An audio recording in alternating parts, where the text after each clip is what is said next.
बिराजे माननीय सदस्य, संकित नहीं हो रहा है, बिराजे। हमारे क्षेत्र की माननीय अध्यक्ष महोदय, माननीय सभापति महोदय, सब तो बोल लिया, अब क्या बचा है? माननीय सभापति महोदय, हमारे क्षेत्र की गैंग कनाल जो कि हमारे क्षेत्र की एक जीवनदायिनी नहर है, उसमें अक्सर हमारे किसानों के साथ अन्याय होता है। जब भी पंजाब के अंदर धान की बुआई होती है, उस वक्त हमारे हिस्से का पानी पंजाब काट लेता है। यहाँ मंत्री जी बैठे हैं, मेरे सत्ता पक्ष के साथी कहते हैं कि हमारी डबल इंजन की सरकार है। मैं आपसे मंत्री महोदय से निवेदन करूंगा, ज़रा डबल इंजन की सरकार दम दिखाए और हमारे हिस्से का पानी हमें दिलाए। मैं आपसे यह भी निवेदन करूंगा,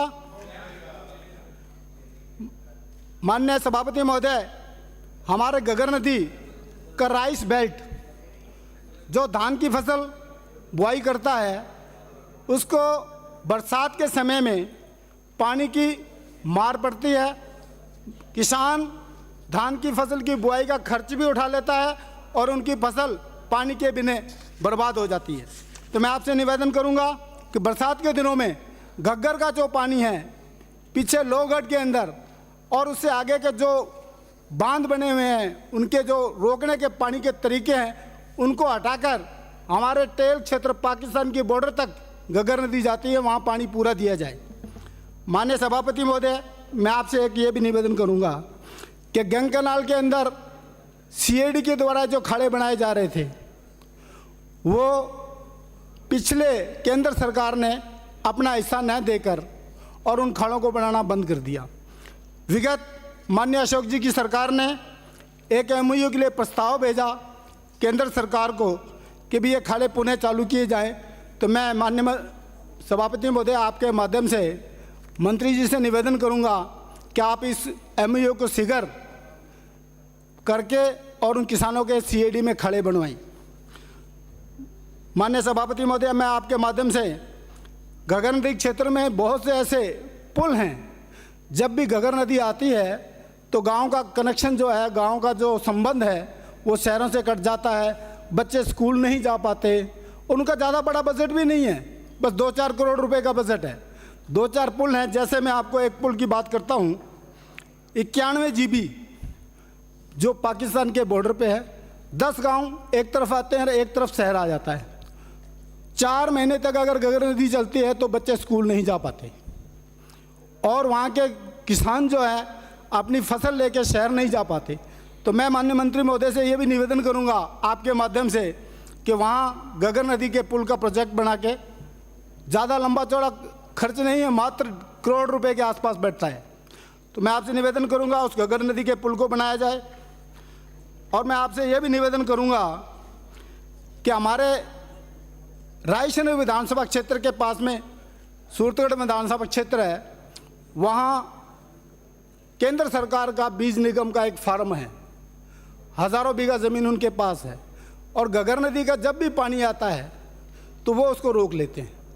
जब हमारे क्षेत्र के किसानों को धान में पानी देने की ज़रूरत होती है उस वक्त तो वो रोक लेते हैं, जब उनके पास एक्सेस पानी होता है तब हमारी फसलें खराब करने के लिए पानी छोड़ देते हैं। तो उसमें एक तय किया जाए कि हमारा पानी जितना हमारा हिस्सा है वो उनको दिया जाए।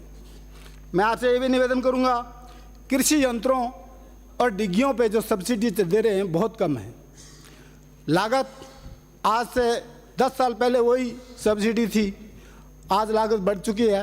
तो उन डिग्गियों की और कृषि यंत्रों की सब्सिडी बढ़ाई जाए और उसके साथ उनमें संख्या भी बढ़ाई जाए, क्योंकि पहले कम लोग किसान मांग करते थे, अब बहुत किसान मांग कर रहे हैं।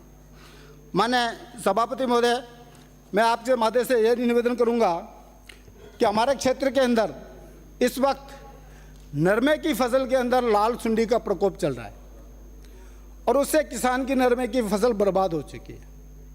तो मैं आपसे निवेदन करूंगा कि आप इस नरमे की सुंडी के जो इलाज का रोकथाम करवाने के लिए कृषि विभाग और सिंचाई विभाग, क्योंकि पानी के अंदर दूषित जल आता है उसका भी प्रभाव पड़ता है, तो उसको कहें कि रोकथाम करें और अगर किसी किसान की फसल खराब हो जाती है तो उसको व्यक्तिगत बीमा भी दिलवाएं। माननीय सभापति महोदय, मैं आपसे निवेदन करूंगा कि इंदिरा गांधी नहर परियोजना के फर्स्ट फेज में इस बजट में 1430 करोड़ रुपए दिए गया सेकंड फेज में, जबकि हमारा फर्स्ट फेज सेकंड फेज से पहले 10 साल पहले बनी नहरें, खाड़े, उसके अंदर एक भी पैसा नहीं दिया गया। ये जो दोहरा व्यवहार है, इससे हमारे किसान बहुत परेशान हैं। मैं माननीय मंत्री महोदय से निवेदन करूंगा कि फर्स्ट फेज के किसानों को नहरों के और खाले के जीर्णोद्धार के लिए पैसा दिया जाए।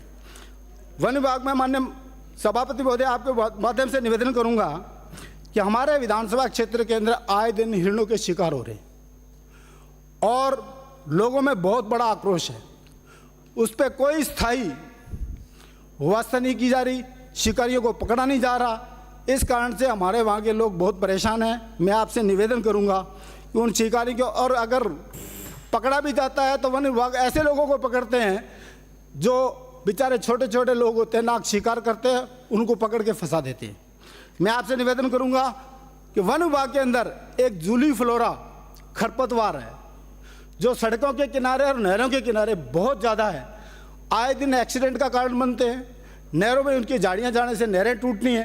तो मैं आपसे निवेदन करूंगा इस जूली फ्लोरा को ख़त्म करने के लिए कोई तरीका निकाला जाए।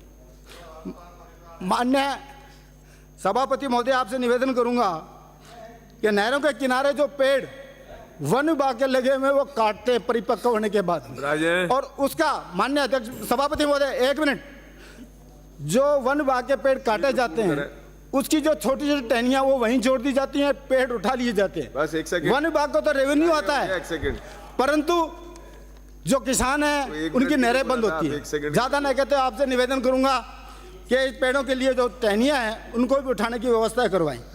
माननीय सभापति महोदय, मैं आपसे अंत में ये निवेदन करूंगा कि हमारे क्षेत्र के अंदर काश्तकार हैं, किसान हैं, कापड़िया समाज के, उनको केंद्र सरकार ने, राजस्थान सरकार ने 25% सबसे, उसको जराइम पेशा भी कहते हैं, 25% पे ज़मीन अलॉटमेंट की थी, परंतु उनको आज तक उनका हक नहीं मिला।